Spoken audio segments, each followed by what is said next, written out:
Hello viewers, my name is Amit और हम discuss कर रहे हैं लॉजिकल रीजनिंग। आज का जो लेक्चर है वो फुली डेडिकेटेड है फैलेसीज ऑफ एम्बिग्यूटी पे। इसमें हम दो फैलेसीज देखेंगे।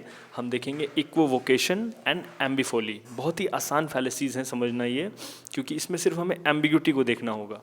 इससे पहले आप ये चीज़ समझ लो कि मैंने इससे पहले 18 और फैलेसीज की हुई हैं और वो वीडियोस आपको मिलेंगे मेरी प्लेलिस्ट में लॉजिकल रीजनिंग के नाम से।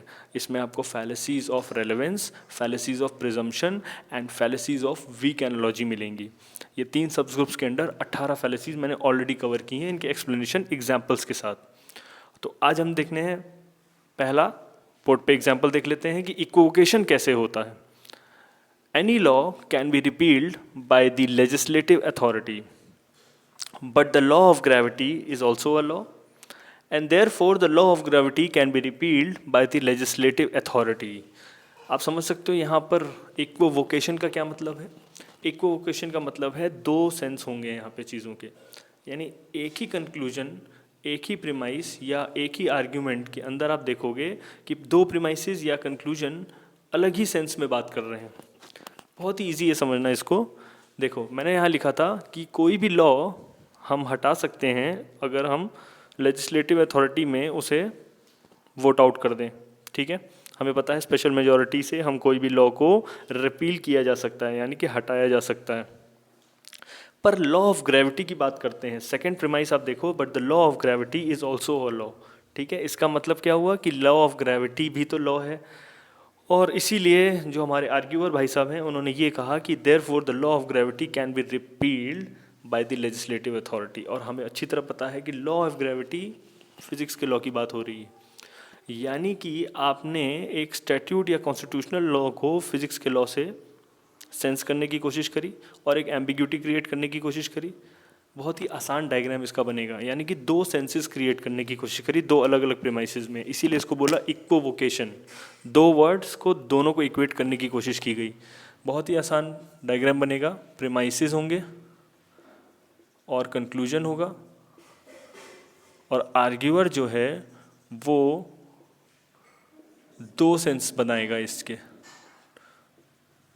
दो अलग अलग सेंस बना दिए उन्होंने एक ही वर्ड को। आप देखोगे कि सिर्फ एक वर्ड का अलग यूज़ करने से कितने चेंजेस आ गए। लॉ को एक जगह स्टैट्यूट लॉ के हिसाब से यूज़ किया गया और दूसरी जगह यूज़ किया गया एज अ फिजिक्स के लॉ, तो इसीलिए ये कन्फ्यूजन क्रिएट हुआ। Next fallacy. So the next fallacy is amphiboly. इसे भी हम एग्जाम्पल से समझेंगे। एम्बिफोली से आपको समझ में आ रहा होगा, यहाँ पे कुछ एम्बिग्यूटी की बात हो रही होगी। यहाँ पर भी आर्ग्यूअर कुछ मिस इंटरप्रेट करेगा, यानी कुछ एम्बिग्यूअस स्टेटमेंट देगा और अपने कंक्लूजन को मिस इंटरप्रेट करेगा। एग्जाम्पल से समझेंगे। Mister x stated in his will, यानी कि मिस्टर एक्स ने अपनी विल में कहा कि I leave my 500 carat diamond necklace and my pet Tommy to Y and Z. यानी कि मैं अपनी जायदाद की जो घोषणा कर रहा हूँ, जिसमें मैं एक नेकलेस, 500 कैरेट का नेकलेस और एक डॉग जिसका नाम टॉमी है, अपने वाई और जेड को देता हूँ।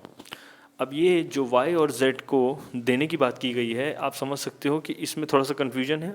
तो उस कन्फ्यूजन का लेवर करके आर्ग्यूअर स्टेट करता है कि therefore we conclude that Y gets necklace and Z gets the dog.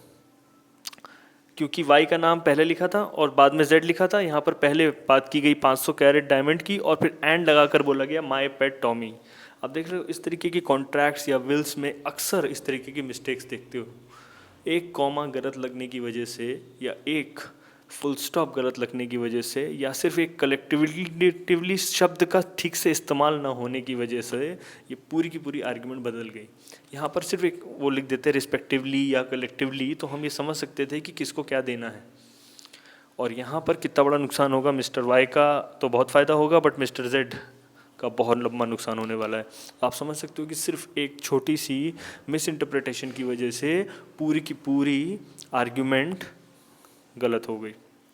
यानी कि इस तरीके का आप देखोगे एक डायग्राम, तो ये प्रीमाइसेस थे। ठीक है, तो इन्होंने क्या किया, इन प्रीमाइसेस में आप देखोगे अगर कंक्लूजन स्टेट हो भी रहा है तो जो प्रीमाइज स्टेटमेंट है वो एम्बिग्यूअस है, एक एम्बिगुअस स्टेटमेंट दिया गया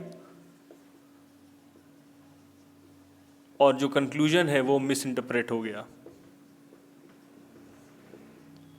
बहुत ही आसान समझने के लिए है ये, इसमें ज़्यादा कोई टेक्निकल पॉइंट नहीं था। एम्बिफोली और इक्विवोकेशन दोनों ही ये एम्बिगुअस स्टेटमेंट्स देती हैं या कंक्लूजन देती हैं। आई होप आपको ये फैलेसी भी समझ में आ गई हो।